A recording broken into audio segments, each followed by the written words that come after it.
Okay, so welcome to the program. Again, this is an experiment. I'm new at this, and I guess that I don't know. I think that I'm live at this point, but I'm patient about this. These are all new technologies to me. My goal is to do the program Monday through Friday, 12 noon, and eventually be able to take guests who want to simply call in. I'm not sure how it happens. I'm learning. I'm going through the tutorials. I'm really dense when it comes to these things. But, it's like anything else. It's like learning how to drive a car. Once you know how to do it, it becomes internalized, and then you're in it. So be patient with me. I really apologize if I'm not able to accept guest requests. I know that there are several people who are trying to get on with me, and I'd love to have them do it. But I'm not, again, I'm a little ham-handed. Be patient, because if I can't do it today, I will get it done tomorrow and the next day. I'm in the process, as I say, of doing this wonderful thing. It's amazing too, and I really appreciate the opportunity. Besides doing the regular program at 12 noon, where my goal is to build a Facebook community. I've got 5,000 followers. I hope to invite each and every one of you personally to join me. And if you don't want to join or you don't want to continue, then I'll ask you to defriend me so I can make room for other people who would like to come in, because I got a list of people who would like to join the page. And the reason I called it the Morse Force is because I hope it becomes a force. I hope it becomes a force of people.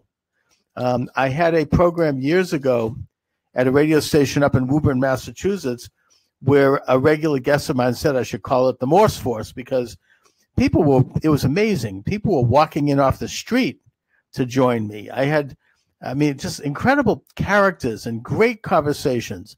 And I had fascinating guests, and we would really, every night, I just loved it. We would mix it up, and we would talk about all sorts of things. Some of the people were hysterical. I just had a ball with that. And my goal is to recreate that, even though I'm not going to have a studio where we can all sit around a big oak table. Nevertheless, we can do it online on Facebook and have just one heck of a time.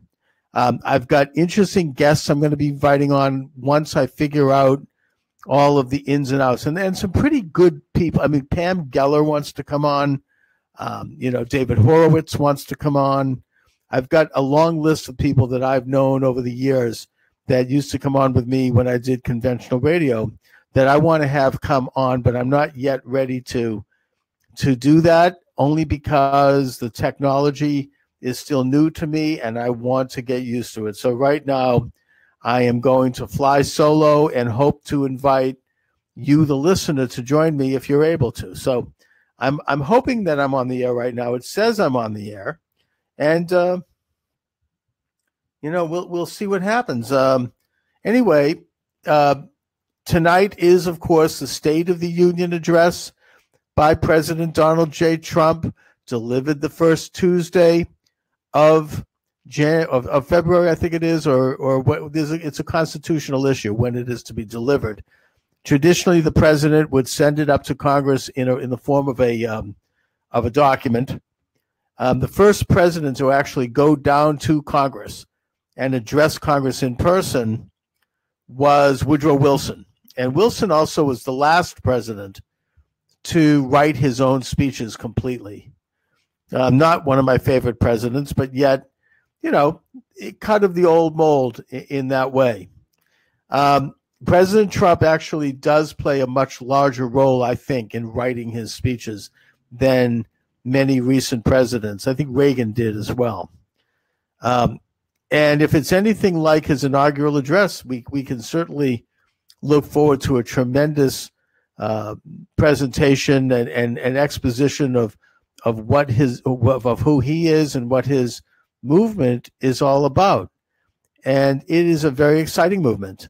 This is it's simple. It speaks directly to you. People criticize Trump for being too blunt, for being too at times ribald and use of nasty language, which they all do, but he does it publicly. I mean, I personally think it's hysterical. I mean, to me, it's like, it's about time somebody took a little poke at some of these smug, arrogant people. Look at like a guy like John Kerry, right? Every word that he says is all couched in this pseudo-British accent with circumlocutions and sophistries, and he talks in a code language. It was French philosopher Alain Benescon who once referred to this as totalitarian language. We've gotten so used to that. Obama was classic at it. He was slick. He looked great. He moved great. It was almost like a superhero out of out of an animated game. But yet the language that he used, if you listen to it, it was the language of imprecise double talk. Everything was couched in pseudo-intellectual code, by which he would be speaking to the American people on one level, which was, gee, he's so smart. It sounds good. Wow. But yet we don't know what the heck he was talking about. We just walk away with this vague feeling of like, I guess that everything is okay because the smart people are taking care of us and they know what they're doing. But at the same time, on the other side of the coin, he was saying things to people who were of the same level of mindset, where there's all this double meaning and innuendo. And Donald Trump has thrown the book at that. He has brought back the language of common people, of simple, direct lingo. Sometimes it's ribald. I'm not always comfortable with it. I mean, I don't like some of his elocutions. Heather, are you there? I'm good, Heather. I mean, I think I'm on the air at this point. You are. And I didn't know if you wanted me to call it now. I do want you to call in, by all means. Thank you. Let's hope I could get you on. You know, again, if I can't, I apologize, but I will eventually. Okay, so you want me to wait then? No. Call right in. Come on down. And I say to the listeners across the board, I have had my spiel. Let's get to it. Let's hear from the people on Facebook. I mean, what's on your mind this afternoon? Not only will you, go ahead. All right. Not only will you be heard, if I can get this done, but you'll be seen on a double split screen, I understand. You know, I did it yesterday. Somehow today, it just isn't going quite the same. I think it's because I'm trying a different mode here. But if you do want to join me, and I am able to get you on the air, the show will be archived on my YouTube channel, which is The Morse Force. And by the way, I urge you to subscribe to The Morse Force. And if you do, and send me an email, I'll send you a free copy of one of my ebooks, my latest one being Communism is Not Dead. And I'm trying to, beef up my subscriptions on YouTube, of course. Why not? And you can watch all of these videos archived, but you can also see special videos I may do in the course of the day outside of Facebook. I mean, it's amazing what you can do now. I mean, I could just turn the YouTube app on right on my smartphone and just, let it rip. So you get the special editions and you get a free ebook from me, which all my books are available, by the way, at Amazon Books. Excuse me. So come on down, come and join. You'll be there forever. We'll see your face on YouTube, and it'll stay there until YouTube eventually throws me to the wind. I don't know, whenever. I don't think that'll happen. Anyway, so President Trump, getting back to the subject, and again, you're welcome to join me. Well, let's see. Hello? Hello? Did I lose you? No, I'm here. You know what? I don't think I'm going to be able to get you on the actual tube, but I do have you on the speakerphone here, so you will be heard. So let's talk. What's on your mind? So I wanted to tell you, have you read Have I read what? Infiltration? No, tell me about it. Oh my gosh. Okay. First of all, I have to tell you, you need to read the book. And I've been trying to get you to read this book for a while, but I have. Okay. Well, The book takes place in Arizona. yes. The story takes place in Arizona, but it's so close now. Right. No. You know, I have to tell you that, excuse me, but we do have some connectivity problems here. You're sort of breaking up on me. So this is what I suggest. We'll have to do this the old-fashioned way. You can call me on my regular phone, and I'll pick it up. And let me give you the phone number. I don't mind doing that. The number. Yep, sure. We'll get it done here. The number is area code 6. Are you ready? No, not yet. Oh, okay. No problem. I might even be able to click up the Facebook scene so I can hold you up to the the camera. We'll see. I mean, yeah, I'll figure this thing out. This is great fun for me.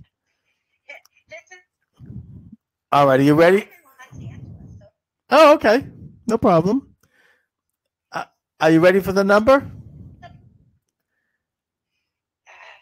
Okay, all right. Maybe get out. Yes. All right, hold on. All right, I think I'm going to vamp a little bit while we get the number ready here. Okay. All right, okay, here goes. Area code 617 271 5044. 617 271 5044.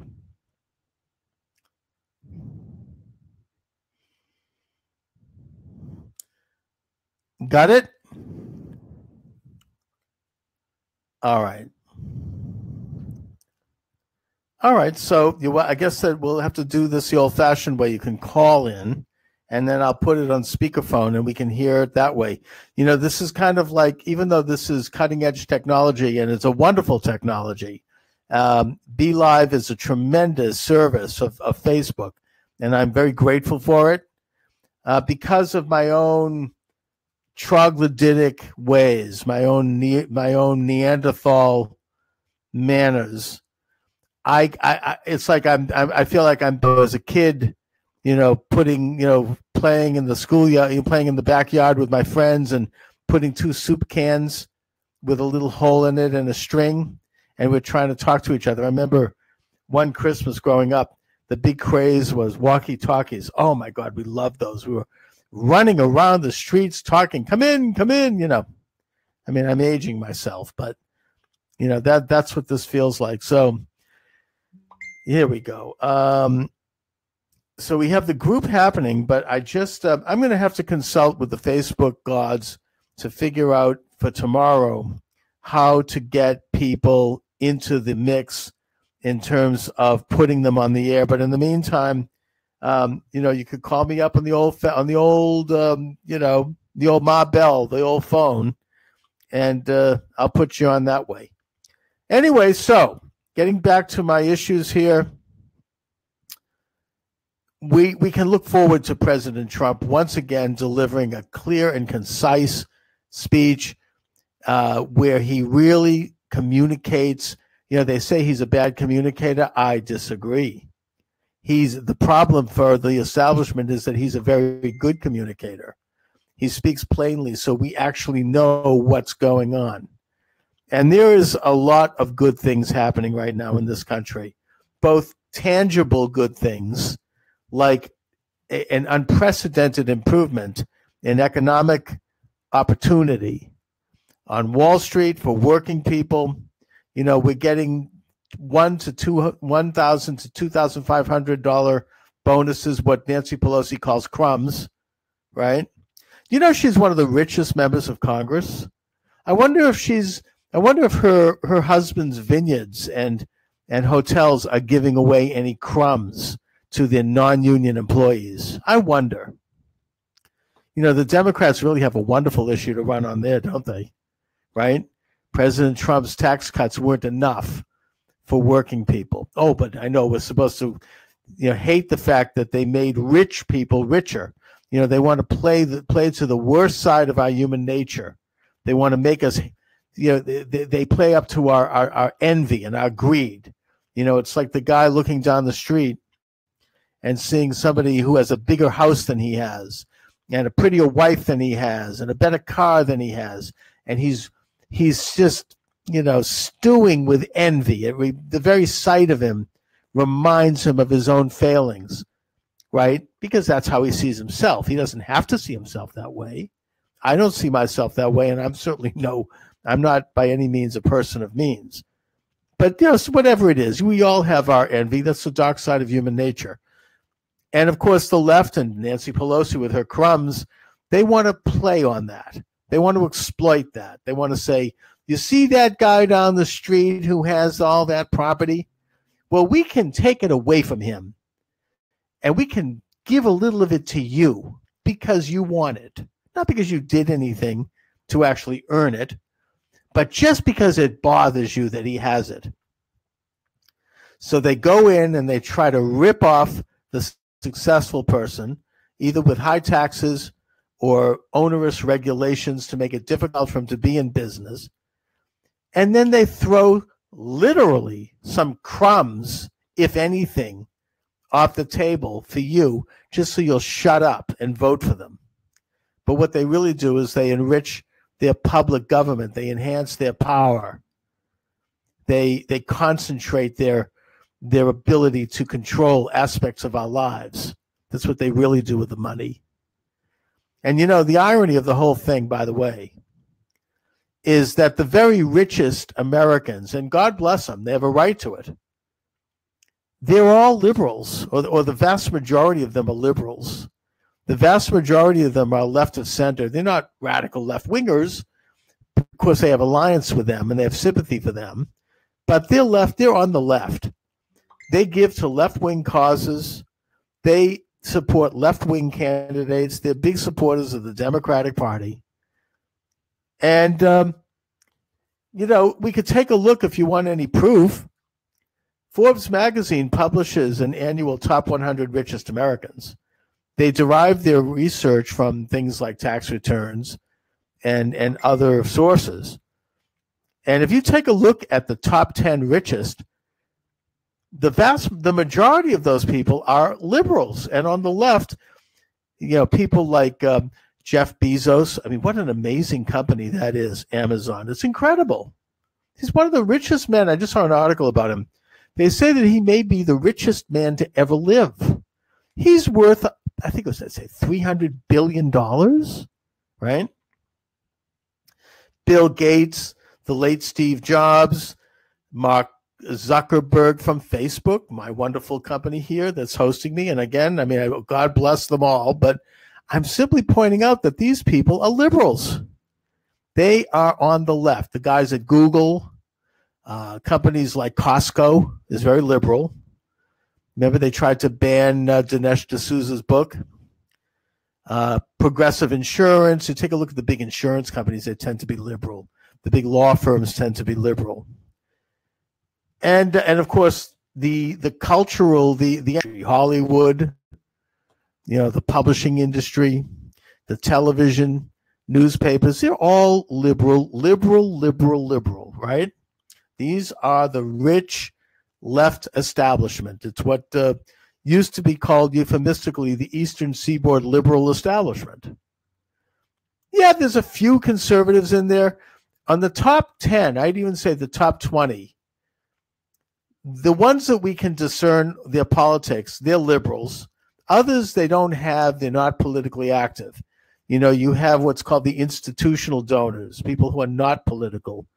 They simply support whichever side is going to help their industry, like the drug companies, right? Big pharma. These people generally are not, they'll give money and they'll support candidates because they think someone's going to win. And they usually give money to both sides. I learned this when I ran for Congress in 2004. And I had the opportunity to research the roles of big contributors. That's what you do when you run for office. Then you have to contact people and ask them for money. Every candidate does this, left, right, and center. That's just how you do it. You don't go. Anyone who's in office, I can guarantee you, they do what's called dialing for dollars. They contact people and ask for money. You have to. I mean, Donald Trump is doing it in the White House. Barack Obama did it in the White House. Everyone from president on down to your local, student, city councilor, or school board member, they're asking people for donations. So and it's all public record in the federal the Federal Election Commission. They keep records of this, so you know who's giving what and how much. And you have what's called ideological donors and institutional donors. Ideological donors are people who believe in something, whether it be liberal or conservative, and they support candidates accordingly. Institutional donors give to both sides. They give to the winner. And that's why, for example, Barack Obama in 2008 got more Wall Street money than any presidential candidate in history combined, I think, because they knew he was going to win. And they wanted to bet. It's like horse betting, right? So once he was in office, he would then be beholden to them. He would represent their interests, assumedly, not necessarily. But, when someone coughs up a big piece of dough, you can assume that they're going to be friendly. Elizabeth Warren here in Massachusetts, more corporate money supported her and put her in office than any candidate for the U.S. Senate in Massachusetts history. You hear her bellowing and braying about the top 1% and the millionaires and billionaires. You're not going to hear her criticize Jeff Bezos. You're not going to hear her criticize Mark Zuckerberg or Bill Gates or Warren Buffett, because these people are big liberal donors, right?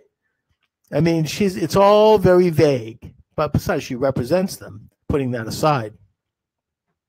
How did I get on this? Anyway, the point is that President Trump, actually got very little money from the corporate world. They hate Trump because he doesn't, they've always hated Trump, even when he was in New York. He's never been well received by the sort of the corporate establishment, which is primarily liberal. And he's very independent, and he's a maverick in the real sense. And that's why they despise him. And they despise Trump also. And when I say hate Trump, talking liberal, talking Democrats, I mean the establishment Republicans. I mean the internationalists, the people who want world order. These people fear and hate Trump. That's what this is all about. It has nothing to do with whether he made some stupid comment about shithole nations or something like that. That would all be forgiven if he was on the right side. We wouldn't know about it. We never knew about what Kennedy was up to, or Lyndon Johnson, or the Clintons. Talk about corruption. My God, they talk about enriching yourself in office and doing things to enrich yourself, both in the presidency, going back to the governorship in Arkansas, and right through to the Senate, and then on to Secretary of State. Everything they did was to enrich themselves, and the establishment gave a no. They kind of looked the other way, and they gave them the pass because they're liberals, because they're on the right side of history. They get away with it. They can do it. In fact, they almost feel like it's okay. After all, they're good socialists, and they're doing the bidding of the establishment, so that's their reward, right? If you and I had did even a 100th% of the kind of stuff the Clintons did, we'd be in the slammer for life, I'm telling you. But putting that aside, anyway. So tonight we have the great speech by a president who actually speaks plainly and actually represents the American people. I really believe that about Donald Trump. And he said so as much during the campaign. But Donald Trump is one of these people who he's made his money. He doesn't need any more money. He's a billionaire. He's famous. He's on the cover of magazines. He's loved. He's got a beautiful, beautiful family. He's got everything you could want. And I think he's about 70 years old. And he's actually, I believe, a person who has decided as he reaches, as Sinatra said, the final curtain in life, that he wants to do something that has more meaning for his country and for the world. And so he's stepping into the position, not because he's super ambitious. He's not crazy like a guy like John Kerry or Hillary Clinton. These people, they're not normal. They crave, power. I don't think Trump craves power. Trump has power. He would have more power if he wasn't president in a way. He's not doing himself any favors by being president. He's not going to get any richer. He's not going to get any more famous. Look what he's put his family through. Look at there were death threats and it's just the nastiness and the hate and the ugliness of his enemies, the viciousness. I mean, they've made sacrifices. They don't have to do this. I mean, Ivanka Trump is an extremely glamorous, beautiful woman who had a very successful, designer business. I think she made designer bags or something. She doesn't need this kind of crap. I mean, she'd be fine. I think that they certainly don't need the money, but they don't need this kind of abuse. They're basically New York liberals. I mean, Ivanka and Jared Kushner. I mean, you think they need this?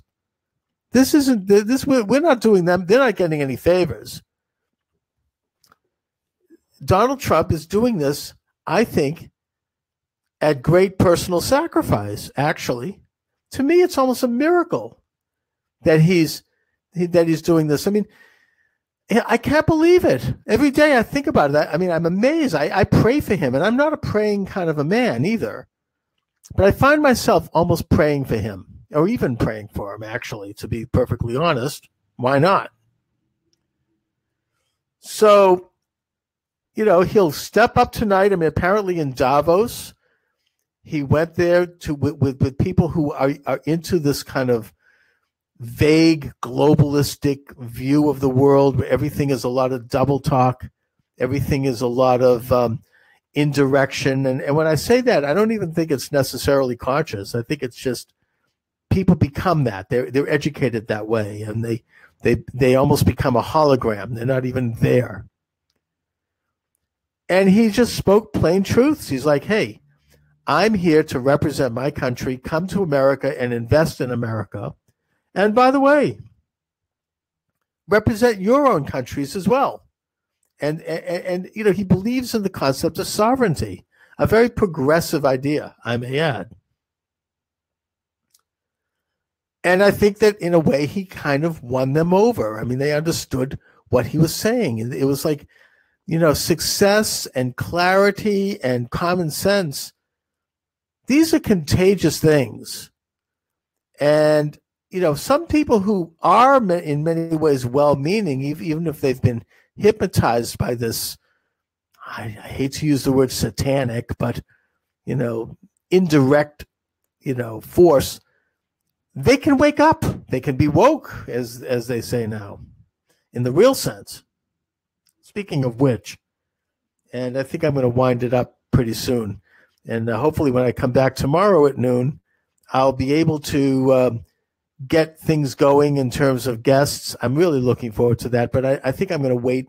I'm going to go through some tests with that, with the Be Live people before I do that, because I don't want to invite any more people until I really have that down, and then I'm going to start inviting people. So again, I apologize if you're listening and you wanted to join the show. Really, I hope you accept my sincere apology.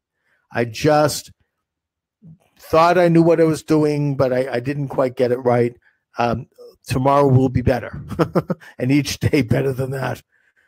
But I just want to finish up by making one more observation, and that is that the one thing that I think drives the left crazier than anything else right now, bigger than the fact that the country is humming economically. That's because Obama did this. What a bunch of bull. even more than the sovereignty issue, which they despise, even more than putting judges on the bench who actually believe in the Constitution and who intend to uphold it, even more than that, they are terrified.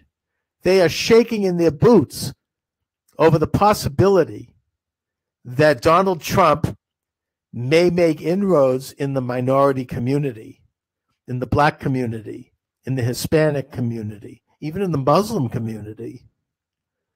This is their constituents. These are, they want to gin up this hatred, to keep people mobilized and off center by thinking, oh, well, Donald Trump, he has something against Black men and women after all, right? You can't support him. So they work this agenda. I mean, this is the cornerstone of their faith. When the fact is that, first of all, they have never done a damn thing for Black people or for minorities. What have they done positively, really? They offer two things and two things only: welfare and abortion, okay? I defy you to give me something else. Have they done anything to improve the economic condition in minority neighborhoods?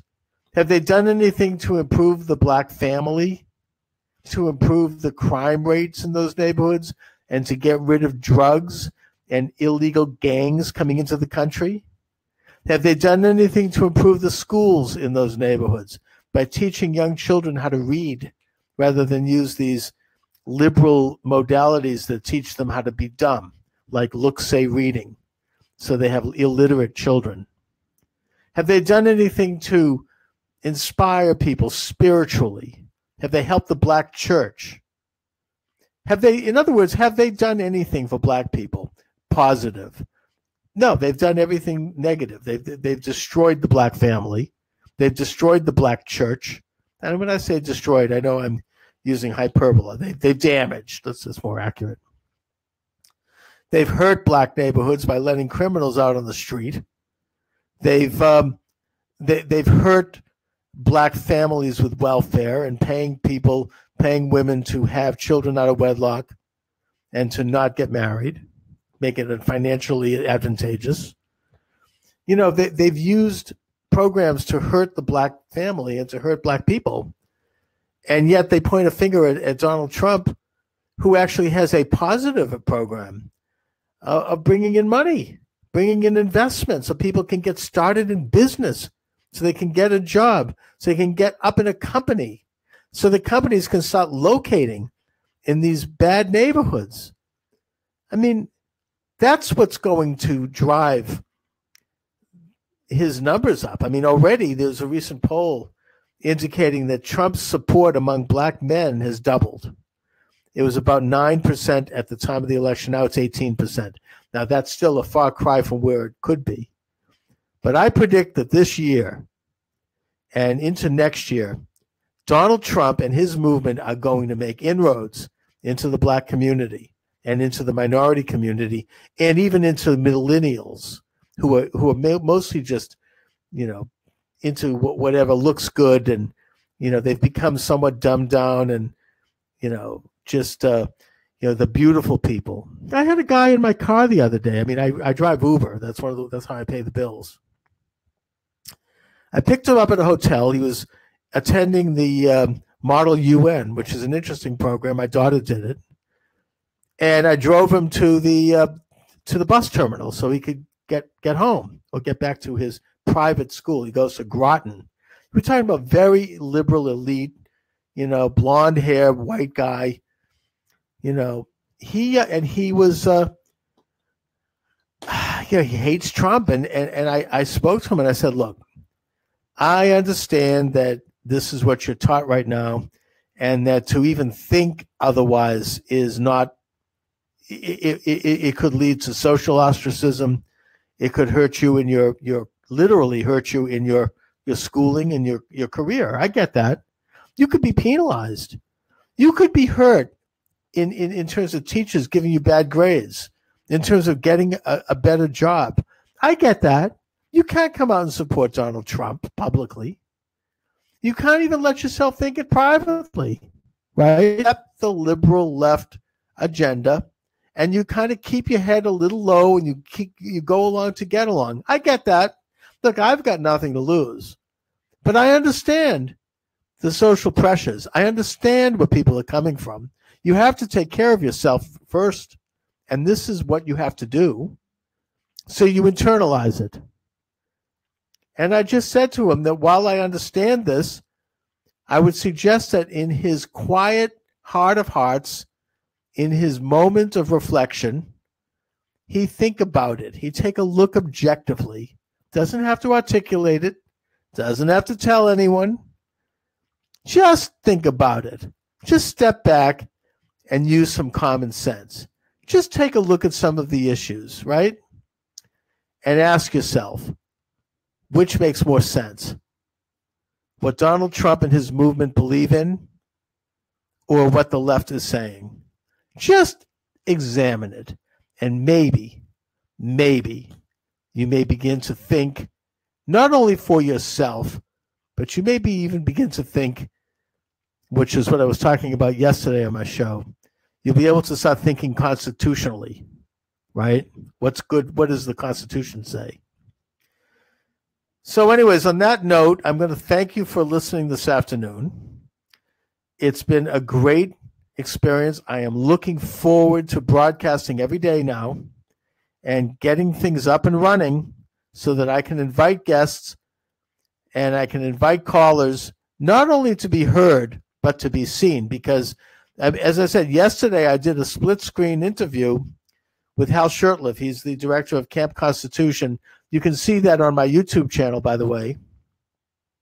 And if you subscribe to my YouTube channel, which is The Morse Force, you'll get special features because I do some broadcasting separately on that channel from time to time.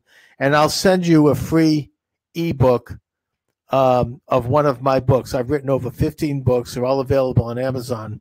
I'll send you one for free. The one I'll probably send is Communism is Not Dead. It's my latest. So anyways, again, I want to thank you for joining me this afternoon. It's been great fun. Have a good day, everybody.